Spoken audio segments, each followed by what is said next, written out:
Bueno, entrando en el tema que nos ocupa, y hablando de lo difícil que es la vida. Es difícil vivir esta vida, no solo por las amenazas que hay, no solo por la inseguridad, por la falta de oportunidades, por el quebranto económico, no solo por las pandemias, pestes y enfermedades que hay, que azotan a la sociedad. O sea, cuando uno mira, aún de manera superficial, las condiciones en las que desenvolvemos nuestra vida, es terrible, es difícil, ¿no? Y claro, en parte no justificamos, pero entendemos el porqué, la reacción de mucha gente, ¿sí?, ante esta situación, ¿sí?, ante toda la situación que vivimos, catastrófica, ¿sí? A lo mejor dirá usted, el pastor es muy exagerado. Yo no creo que sea así. Sí, la vida es linda, yo sé que la vida es linda. Estoy hablando del entorno en el que se desarrolla nuestra vida, porque de nosotros depende que la vida sea linda o que seamos parte de esa catástrofe, ¿sí? Y eso digo viendo en el ámbito así muy superficial, muy general, en nuestro ambiente, ¿sí? Pero es aún más difícil vivir la vida cristiana, ya la que corresponde a nosotros, de nuestra relación con Dios. Es aún más difícil porque hay una corriente, así lo llama la palabra de Dios, que quiere arrastrarnos en el mundo, es decir, que quiere que seamos como el resto, ¿no es cierto? Y nos vemos provocados, tentados a muchas cosas que quizás ya las hemos superado porque antes vivíamos en esta corriente del mundo, ¿no es cierto? Entonces, somos tentados a pecar, somos tentados a fallar, somos tentados a sumarnos a la mayoría, somos empujados a dejar nuestros principios y valores y sumarnos a lo que socialmente es aceptado. Y claro, eso hace que nuestra vida, ya no solo con la dificultad que implica el vivir, el existir en esta vida, sino que en la parte espiritual, o sea, hay que ser muy machos, hay que ser muy valientes para no fallar, para no declinar. Yo no sé si a usted le ha pasado, a mí me pasa. Siendo yo pastor, siendo yo de 30 y pico, de 33 años de cristiano, de 25 de pastor, de 27 a tiempo completo sirviendo y teniendo, gracias a Dios, una familia cristiana, ¿no?, que es un gran apoyo tener una esposa, unos hijos que están ahí. Así todo es difícil, ¿no?, porque el mundo acecha, provoca, tienta, llama, incomoda, inquieta permanentemente. Es por esta razón, ¿sí?, este riesgo de vida espiritual que es difícil sobrellevarla, que Jesucristo advirtió y cumplió una promesa, ¿sí? Él advirtió, dijo, es necesario que yo me vaya para que venga sobre vosotros el Espíritu de verdad, el Consolador, ¿no es cierto? ¿Por qué Jesucristo, que nos había contentado tanto estando en medio de nosotros hace 2000 años, dice, es necesario que yo me vaya? No, Señor, no te vayas, contigo estamos seguros. No, dice, es necesario que yo me vaya. Porque cuando yo me vaya, no van a ser solo los 12 panas que están conmigo, sino que todos los que crean en mí, ¿sí?, van a recibir de mi misma presencia, porque va a venir el mismo Dios, va a venir a morar en ustedes. Así lo advirtió y así se cumplió. Allá en el libro de los Hechos, capítulo 1, versículo 8, dice que Jesucristo resucitado, ya en una tercera vez se presenta a sus discípulos, a sus seguidores, muchos más ya para entonces, y les dice, y recibiréis poder cuando haya venido sobre vosotros el Espíritu Santo y me seréis testigos, ¿sí? Entonces ahí uno entiende un poco mejor la situación, porque si yo no le digo esto o no le hago acuerdo de esta promesa de parte de Dios y de esta capacitación, por así llamarlo, que Dios habría de darnos para poder sobrellevar, no solo sobrevivir, sino sobrellevar una vida cristiana en medio de un mundo terriblemente pecador. Entonces ahí uno entiende y dice, qué bueno, que no tengo que yo ser el paladín de la justicia, o yo luchar, o ser una víctima del Evangelio, enfrentándome todos los días al pecado como efectivamente me enfrento. No, sí vamos a estar enfrentados, vivimos enfrentados con el pecado, no solo porque el pecado asedia nuestras vidas, sino porque no nos deja la paz, está ahí, insistente, ¿sí? sino que Dios dice, ¿sabes qué? Ustedes van a poder testificar de mí cuando haya venido el Espíritu Santo a morar en ustedes. Cuando venga sobre vosotros, dice el Espíritu Santo, tendrán poder para testificar. Ese es el gran poder del Espíritu Santo, ¿sí? Y claro, ahí la cosa cambia. Ahí se nos aliviana la carga de vivir en un mundo tan pecaminoso y nosotros vivir en santidad, que es lo que Dios propone, que seamos santos en toda nuestra manera de vivir. El Espíritu Santo tiene que morar en nosotros y tiene que manifestarse en y a través de nosotros. Porque ¿qué es lo que sucede? Que nosotros podemos venir a la iglesia, podemos tener un buen o mediano al menos conocimiento bíblico, podemos tener muchos aspectos doctrinales, ya no somos idólatras, ya no adoramos imágenes, quizás hemos superado algunas actitudes indebidas en nuestra vida. Bueno, tenemos mucho más claro el panorama, pero a veces caemos nuevamente en el pecado, a veces ese pecado en el que caemos nos deleita, nos gusta, porque por un lado nos favorece, nos hace sentir bien, nos identifica con otras personas, y por último trae, no gozo, pero sí alegría, sí algún grado de satisfacción en mi vida. Y eso va carcomiendo mi conciencia al punto que llega a cauterizarse.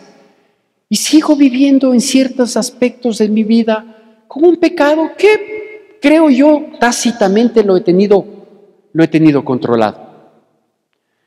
Y Dios nos está llamando la atención y diciendo, no es correcto la manera que piensas, las cosas que dices, el vocabulario que ocupas, los chistes que te deleitan y que tú te prestas. No es correcto, no está bien. Las cosas que miras en la televisión o las que buscas a propósito en el internet, no está bien.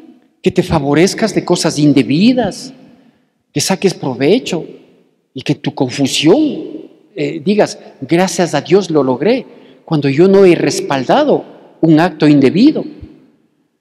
Y claro, el Espíritu Santo, que es ese poder de los cristianos, tiene una voz interior en nuestras vidas que nos habla. Y en la medida de que nosotros escuchemos y obedezcamos, esa voz se va a hacer más clara. Y ya no va a ser solo una voz que nos exhorta, que nos reprende, sino que va a ser una voz que nos advierte para no caer. Pero esa voz también la podemos ir opacando. En la medida en la que me llama la atención, me redarguye, pero de todas maneras lo sigo haciendo, ¿sí? Esa actitud que parece tan intrascendente, no digo inocente, esa actitud que a veces tenemos y que es solo nuestra, ¿no? Es solo nuestra con Dios, que el resto no lo mira, que el resto no lo sabe, va carcomiendo nuestra condición espiritual, que tiene que ser nuestra fortaleza. Uno puede estar debilitado de salud, uno puede estar menoscabado en su ánimo, uno puede estar un poco complicado económicamente, pero espiritualmente tenemos la necesidad de estar fuertes. Porque si no estamos fuertes espiritualmente, el mundo nos arrastra, ¿sí? La corriente del mundo, vea, donde uno quiere caminar por la orilla, nos arrastra.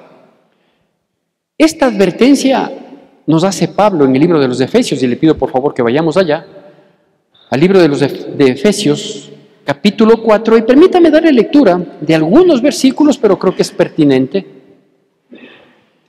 Efesios capítulo 4, del versículo... ¿A cuántos les ha pasado lo que a mí me pasa? Que me veo tentado, provocado, a veces hasta razonablemente impulsado a hacer algo que como cristiano no lo debo hacer, pero que lo minimizo o digo, es de vez en cuando. Gloria a Dios, Señora, este pueblo jamás está tentado. El único que sufre tentación soy yo. Ten misericordia de mí, apiádate de mí, Señor. Porque yo vivo en este mundo, ellos no.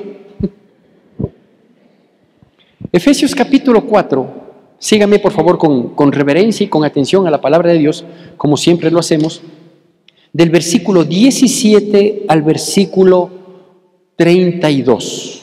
Pablo advierte, ¿no? Y si advierte no es de loco, es porque él y los cristianos de la época vivían en este mundo y nosotros vivimos en este mundo. No somos parte de él, no nos debemos identificar, pero vivimos y estamos expuestos. Y dice así: esto pues tenemos todos, Efesios 4:17 en adelante, dice así: esto pues digo y requiero en el Señor, que ya no andéis como los otros gentiles que andan en la vanidad de su mente, teniendo el entendimiento entenebrecido, ajenos de la vida de Dios por la ignorancia que en ellos hay, por la dureza de su corazón, los cuales, después que perdieron toda sensibilidad, se entregaron a la lascivia para cometer con avidez toda clase de impureza. Mas vosotros no habéis aprendido así de Cristo, si en verdad le habéis oído y habéis sido por él enseñados conforme a la verdad que está en Jesús. En cuanto a la pasada manera de vivir, despojaos del viejo hombre que está viciado conforme a los deseos engañosos y renovaos en el espíritu de vuestra mente y vestíos del nuevo hombre creado según Dios en la justicia y santidad de la verdad, por lo cual, desechando la mentira, hablad verdad cada uno con su prójimo, porque somos miembros los unos de los otros. Airaos, pero no pequéis. No se ponga el sol sobre vuestro enojo, ni deis lugar al diablo. El que hurtaba, no hurte más, sino trabaje, haciendo con sus manos lo que es bueno, para que tenga que compartir con el que padece necesidad. Ninguna palabra corrompida salga de vuestra boca, sino la que sea buena para la necesaria edificación, a fin de dar gracia a los oyentes. Y no contristéis el Espíritu Santo de Dios, con el cual fuisteis sellados para el día de la redención. Quítese de vosotros toda amargura, enojo, ira, gritería, maledicencia y toda malicia. Antes, sed benignos unos con otros, misericordiosos, perdonándoos unos a otros, como Dios también os perdonó a vosotros en Cristo Jesús. ¿Qué tal? ¿Qué tal recomendación? ¿No? Bueno, yo quiero aclarar algunos aspectos que podríamos pensar que son tácitos y por eso se nos pasan.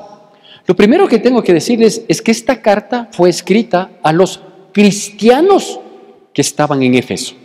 Esta carta no es escrita a los mundanos de Éfeso, que eran todos o la mayoría. Esta carta es dirigida a los cristianos, es decir, a los que habían conocido de la palabra de Dios, a los que estaban asistiendo a la iglesia, a los que habían escapado aparentemente de este mundo pecaminoso, pero más aún, eran cristianos que habían experimentado la presencia del Espíritu Santo en su vida. Es decir, cristianos que cuando fallaron, cometieron un error, se desviaron, se precipitaron, actuaron con ligereza, no hallaban paz, porque el Espíritu Santo les redarguía, no hallaban paz, se sentían mal cuando hicieron una broma colorada, cuando compartieron y se quedaron largamente conversando con personas que hablaban basuras, cuando en medio de la juerga dijeron una mala palabra, ¿sí? O cuando en un negocio sacaron un provecho indebido, pero eran cristianos y ellos habían experimentado la presencia del Espíritu Santo. ¿Por qué digo esto? Porque el versículo 30 de la porción que acabo de leer, ¿sí?, dice: no contristéis al Espíritu Santo de Dios, con el cual fuisteis sellados hasta el día de la redención. Es decir, eran personas que tenían dentro de sí el Espíritu Santo, pero que comenzaron o volvieron a tener actitudes indebidas, inapropiadas, y comenzaron a apagar la voz del Espíritu en sus vidas.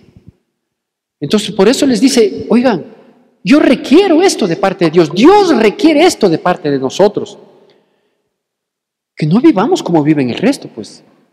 Y ahí yo me permití sacar aquí un resumen. En otros términos está diciendo: por favor, no caminemos como el resto, no caminemos como los otros, que andan en vanidades, con corazones endurecidos, que han perdido toda sensibilidad y por eso cometen toda clase de impurezas. Está refiriéndose a los actos de inmoralidad y que por lo tanto ellos son ajenos de la vida de Dios. Pero nosotros no. Nosotros no somos ajenos de la vida de Dios. Nosotros no venimos acá porque no tenemos nada que hacer el domingo en la mañana. Nosotros venimos acá porque nos consideramos hijos de Dios, porque somos creyentes, porque sabemos que Él tiene que ocupar todo el espacio de nuestra vida. Nosotros no somos ajenos a la vida que Dios nos propone. Nosotros tenemos claro, al menos en teoría, que tenemos que manejarnos en santidad, que nuestras decisiones ya no pueden ser precipitadas, sino conforme a la voluntad de Dios. Entonces dice, dejemos de andar en esas vanidades, o dejemos de hacernos los duros en cuanto a lo que Dios demanda de nuestras vidas. No vaya a ser que corramos el riesgo de perder toda sensibilidad. Y vea, sin darnos cuenta y sin sentirnos redargüidos, vayamos a cometer toda clase de impureza. Que Dios nos guarde, que Dios nos proteja. Porque aquí hay otra cosa que quiero decirles, ¿sí? La una es que esta carta es dirigida a los cristianos. La otra cosa que quiero decirles es que la gente de Éfeso, ¿sí?, ya les reconocía a ellos como cristianos. Entonces la gente, a pesar de que no ayudan, pero sí esperan ver un resultado en nuestras vidas. Sí esperan ver un cambio. Sí esperan ver que lo que antes hacíamos mal, ahora comencemos a hacer. Y están a la espera. No porque se van a gozar diciendo, qué lindo el Santiago era un malcriado y ahora es tan buena gente. Qué lindo el Santiago era un pornográfico, un adúltero, un fornicario y ahora qué fiel que es. No, la gente sabía que ellos eran cristianos y la gente sabe que nosotros somos cristianos en nuestro lugar de trabajo, en medio de nuestra familia, en el vecindario. La gente sabe que somos cristianos y no es que esperan ver resultados para elogiarnos, sino para caernos a la primera que fallamos. Entonces, ellos eran cristianos, sí eran cristianos, pero corrían el altísimo riesgo, ¿sí?, de perder la sensibilidad que el Espíritu Santo de Dios da a nuestras vidas. Y mis hermanos, vea, yo no sé si usted avisora la magnitud con la que yo avisoro y el espanto que tengo de perder esa sensibilidad. Esa voz interna que Dios me diga, Santiago, lo que estás viendo en la televisión no es correcto, cambia. O lo que estás viendo en tu celular, claro, estás metido en un rincón donde nadie más te ve, pero Dios te ve. No es correcto. ¿Cómo respondiste? Porque nadie te escuchaba cuando hablabas por teléfono. ¿Cómo respondiste con esas palabras a esa persona? Tú no puedes ser prepotente, tú no puedes ser malcriado, tú no puedes ser grosero. De tu boca no puede salir un vocabulario inapropiado. Y no está hablando solo del vocabulario soez, el que evidentemente es grotesco, sino que el que puede terminar ofendiendo a otra persona. No puedes hacer eso. De tu boca tienen que salir palabras que edifiquen, que sean agradables al oyente. Y perdida, digo, la sensibilidad es terrible. Porque aquí viene el siguiente resumen. Dice que cuando uno pierde la sensibilidad, uno comienza a seguir deseos engañosos, mentirosos. Y por eso es que a veces somos cristianos y somos malgenios, ladrones, mal hablados. Y obviamente estamos aniquilando nuestra vida cristiana porque estamos contristando al Espíritu Santo de Dios, que no es solo un sello, es la presencia de Dios en nuestras vidas. Dice, estamos de a poquito apagándole. Contristar es eso, es llevarle hacia la tristeza total. Eso es contristar. ¿Sí? De a poquito al Espíritu Santo que está para guiarnos, para sostenernos.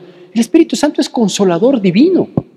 Y cuando uno ha pasado situaciones que yo sé que todos nosotros hemos pasado, pruebas, dificultades, angustias, quebrantos, oiga, si no quedamos tendidos en la vida, es porque el Espíritu Santo nos consoló, es porque el Espíritu de verdad nos levantó, es porque el Espíritu nos alentó. Y después de recibir tanto de aquel amigo incomparable y maravilloso que es el Espíritu Santo, hoy, por ir perdiendo la sensibilidad, irle opacando, es más o menos como que si el Espíritu Santo nos llama por teléfono y uno ve que nos llama y dice, no le contestes. ¿Por qué no le contestas? Porque perdí la sensibilidad. Porque yo quiero hacer lo que yo quiero, no lo que Él quiere. Él me quiere poner límites, Él me quiere que yo sea raro. Es que para eso vino el Espíritu Santo, para darnos poder, para testificar. Y claro, y el Espíritu Santo, no es que Él va a hacer la obra de decirle, Espíritu Santo, quita de mí esta fornicación, quita de mí este adulterio, quita de mí este deseo que me regocijo cuando robo porque me aprovecho de la situación. Quita de mí las malas palabras. No, el Espíritu Santo no quita nada. El Espíritu Santo nos impulsa a que nosotros quitemos.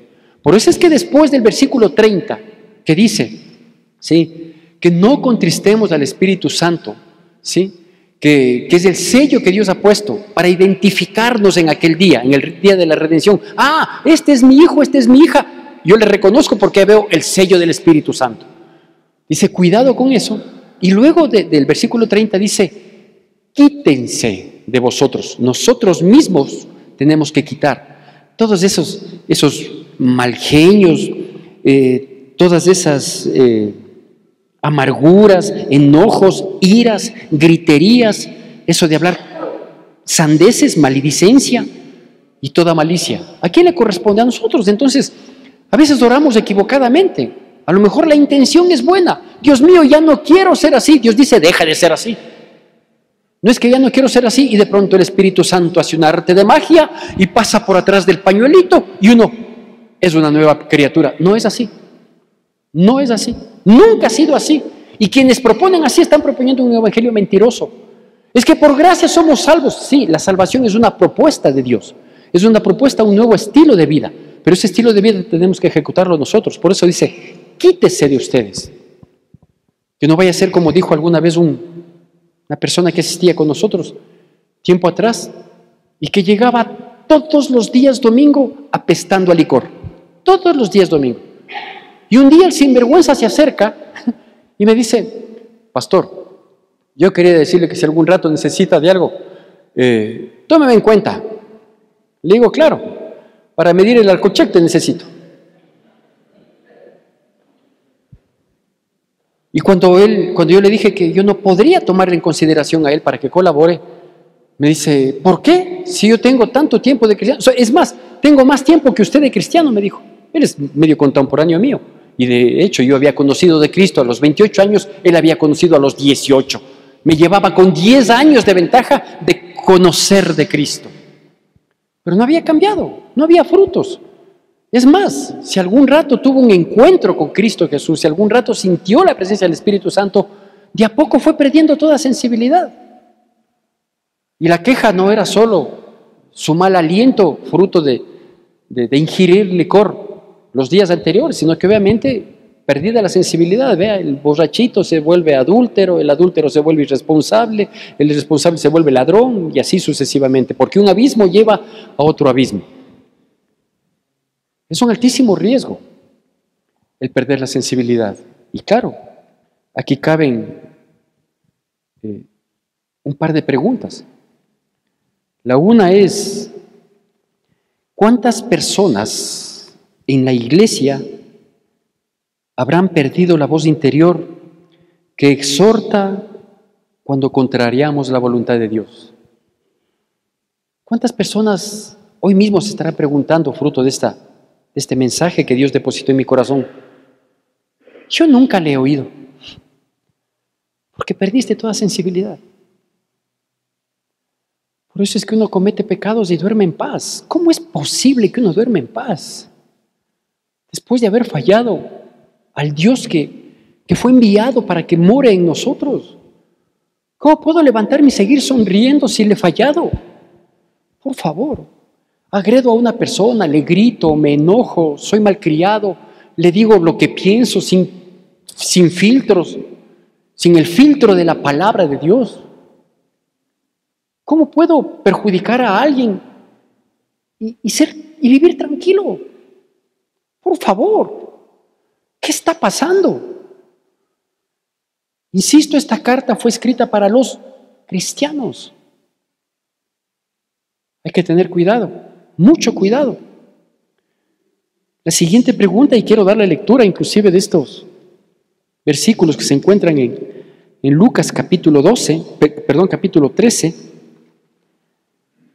Cabe aquí la pregunta y es, ¿quiénes verdaderamente se salvan o van a condenación eterna, no?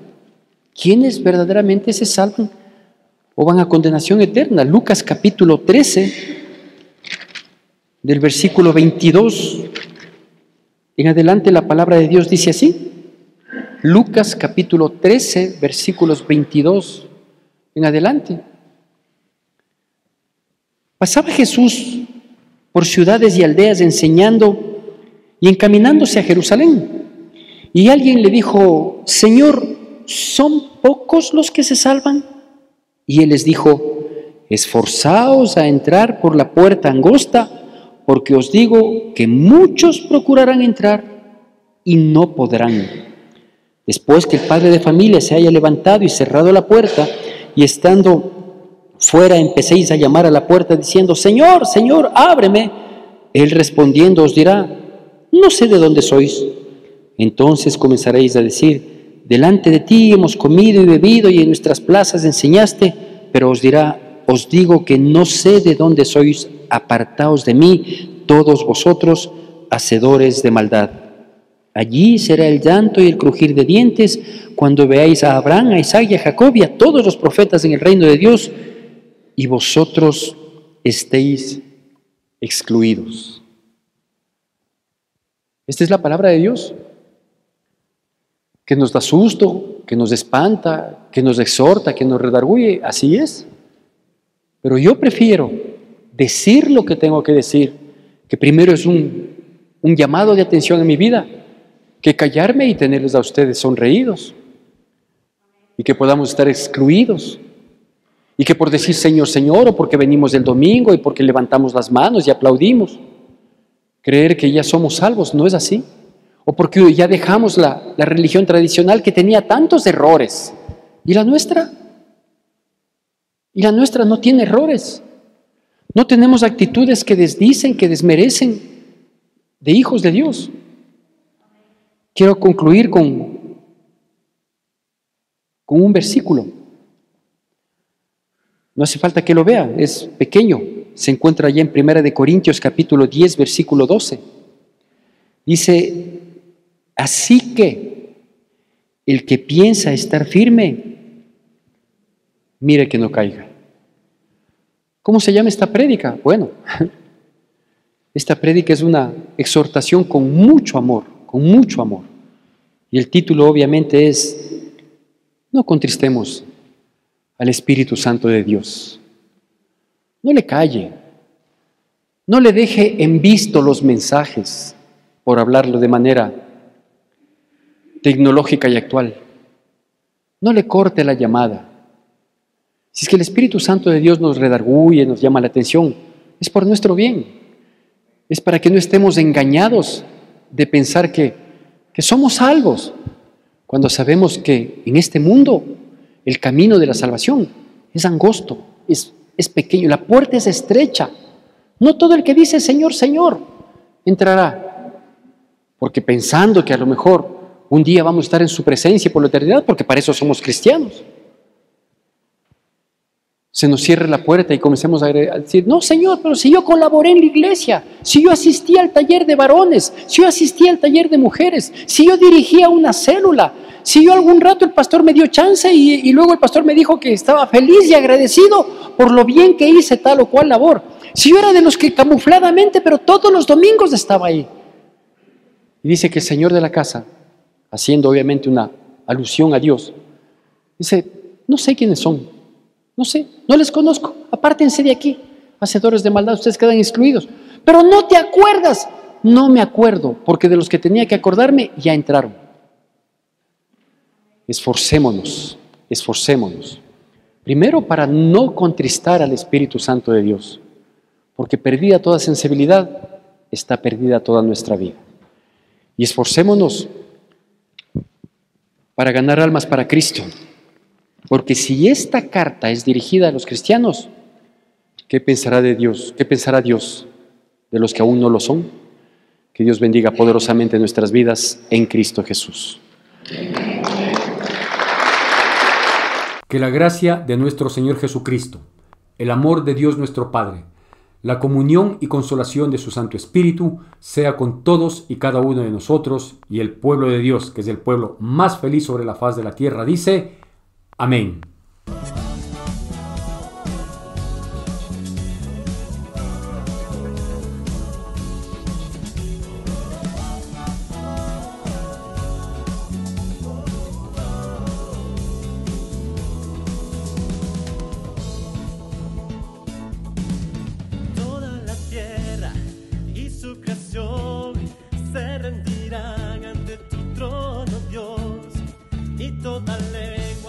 confesará